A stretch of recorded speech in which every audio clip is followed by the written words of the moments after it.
حجرے خلق میں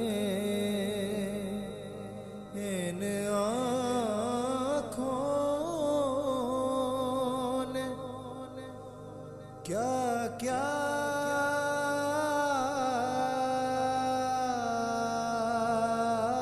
دیکھا۔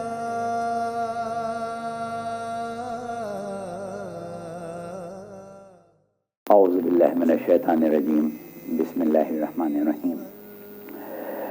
سامعین گرامی، کربلا کی تاریخ اور کربلا کے پس منظر کے سلسلے میں جو گفتگو ہماری گزشتہ پروگرام میں شروع ہوئی تھی، آج ہم اس کی دوسری قسط آپ کے سامنے پیش کر رہے ہیں۔ تاریخ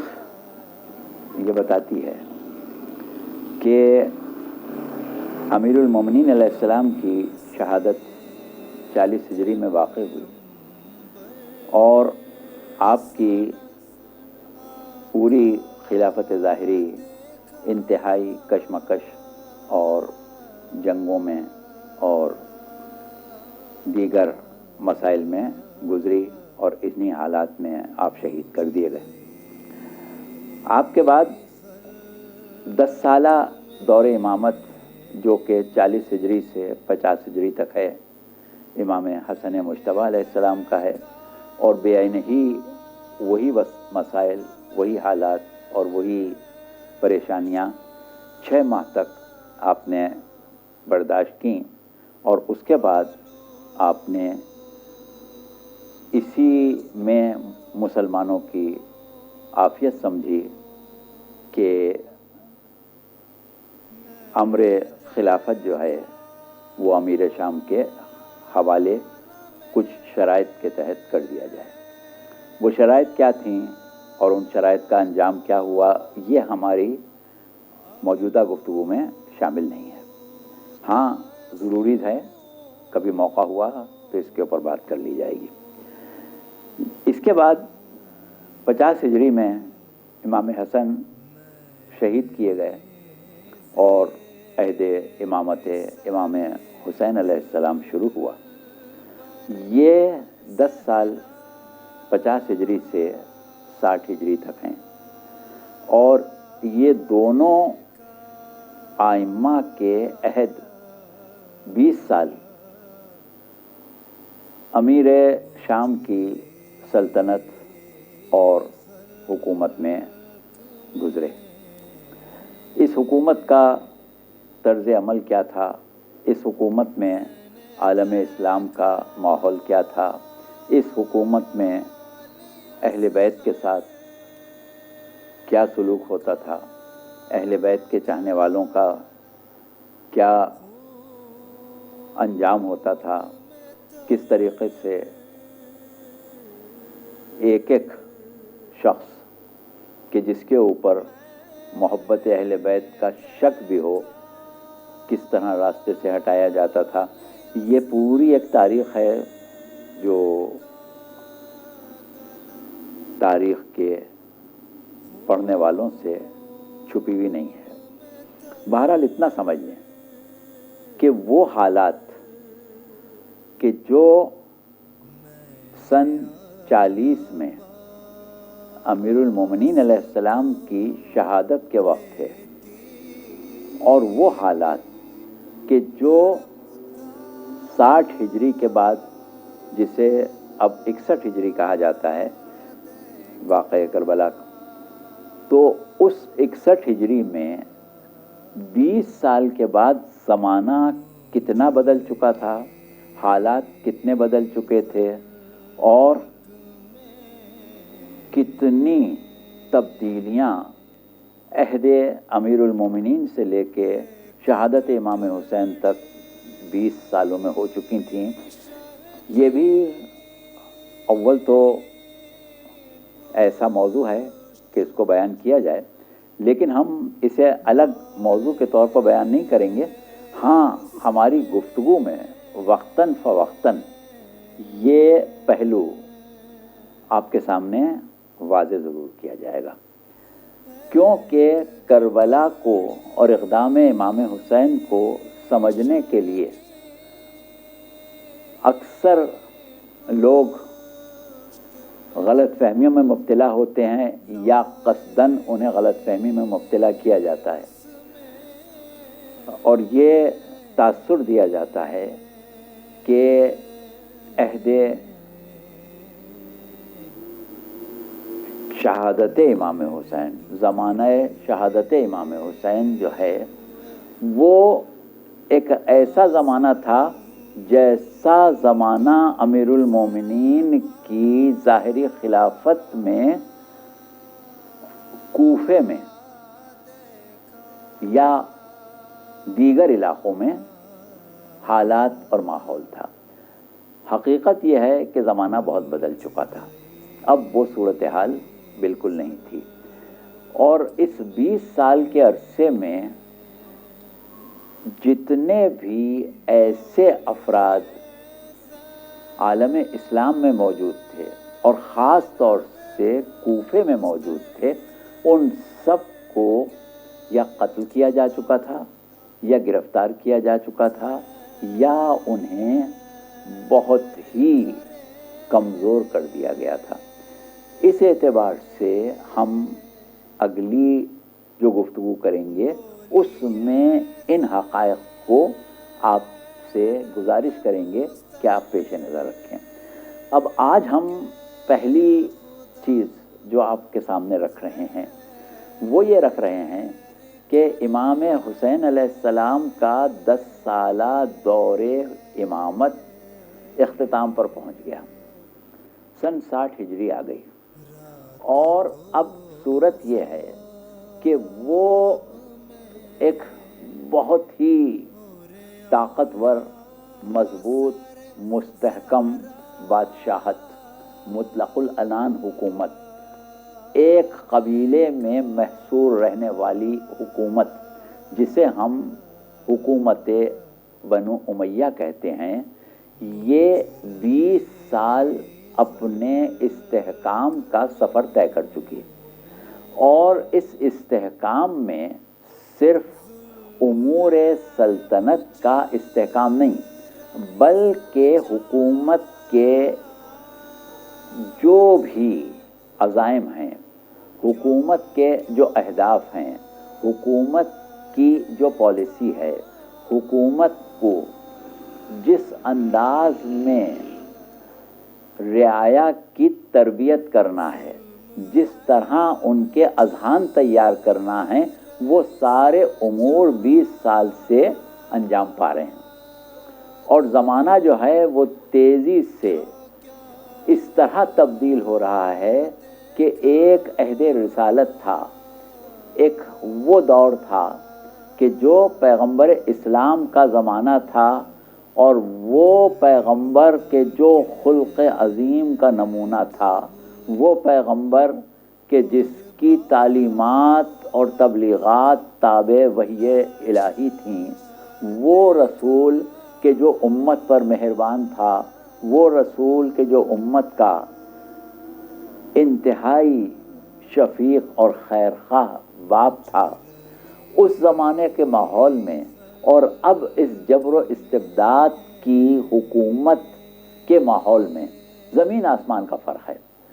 اس اعتبار سے اب اسلامی قدریں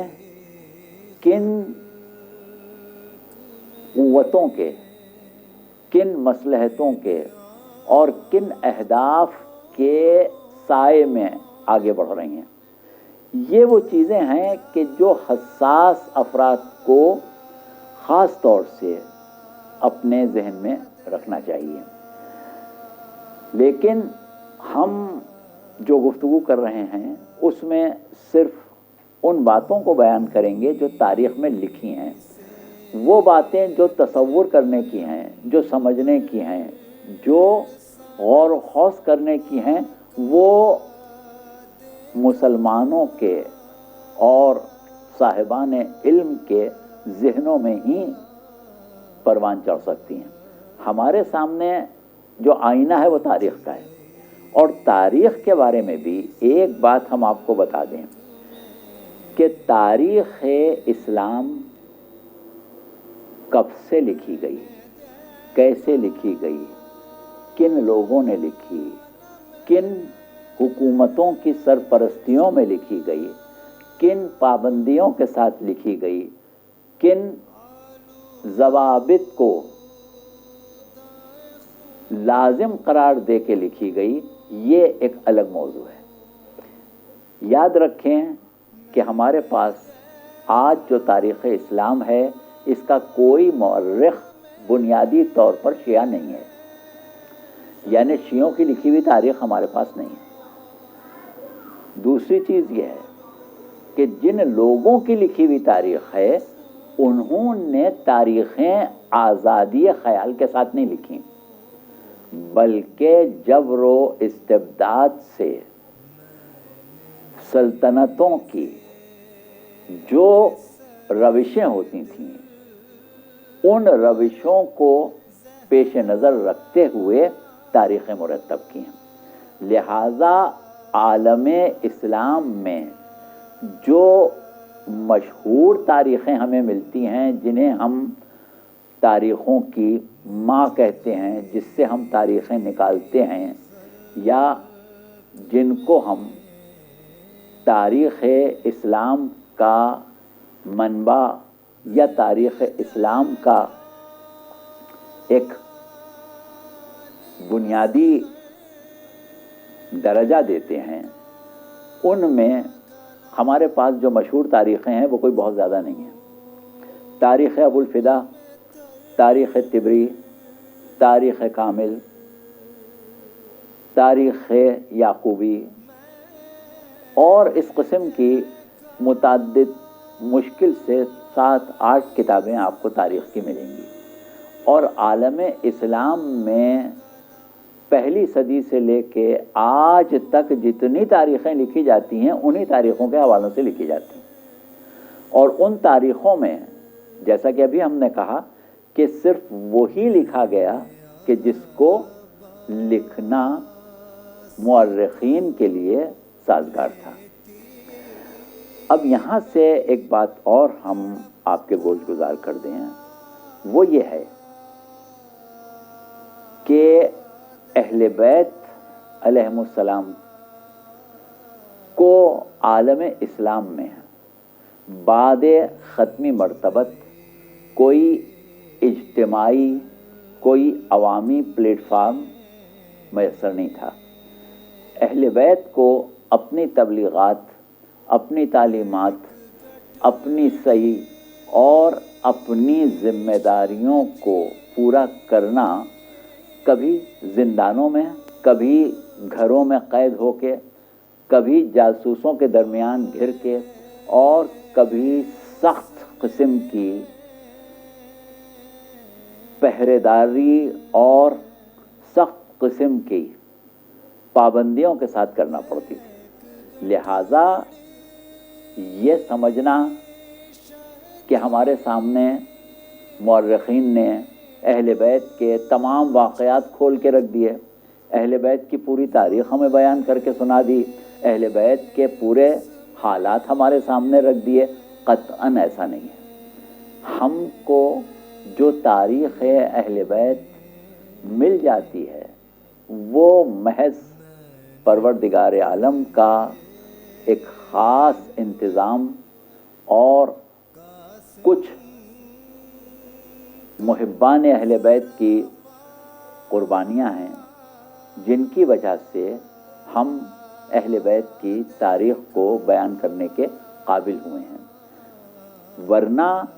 اگر کسی کے ذہن میں یہ تصور ہے کہ تاریخیں اٹھا کے دیکھو اہل بیت کے حالات مل جائیں گے، تاریخیں اٹھا کے دیکھو کربلا کے واقعات مل جائیں گے، تاریخیں اٹھا کے دیکھو کربلا کا ذکر مل جائے گا، ایسا قطعاً نہیں،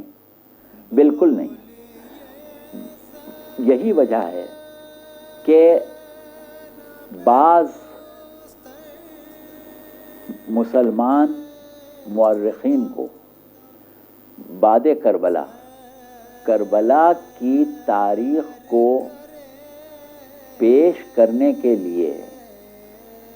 تاریخوں کے ایک سلسلے سے یا یہ کہیں کہ تاریخوں کی دنیا سے باہر نکلنا پڑا اور ایک خاص طرز تحریر وجود میں آیا جسے مقتل کہتے ہیں، اور مقاتل لکھے گئے۔ مقاتل جو لکھے گئے وہ تاریخ سے ہٹ کے، تاریخ ہی تھی لیکن عام تاریخ سے ہٹ کے لکھے گئے۔ اس کی وجہ یہی تھی کہ عام تاریخ میں کربلا کو جگہ نہیں دی گئی تھی۔ اب ہم نے آج آپ کو ایک اور حقیقت سے اور کچھ ایسے عوامل سے روشناس کرا دیا کہ جن کو جاننا آپ کے لیے از حد ضروری تھا۔ آج ہم کیونکہ اپنا وقت پورا کر چکے لہذا گفتگو کو تمام کر رہے ہیں، لیکن انشاءاللہ یہ سلسلہ جاری رہے گا اور آپ سے گزارش ہے کہ آپ پابندی کے ساتھ اس کو سنتے رہیں، تو پھر آئندہ انشاءاللہ تھوڑا تھوڑا کر کے آپ کو کربلا کا پس منظر خود بخود ذہن میں ایک تصویر کی شکل میں نظر آنے لگے گا۔ والسلام ورحمۃ اللہ وبرکاتہ۔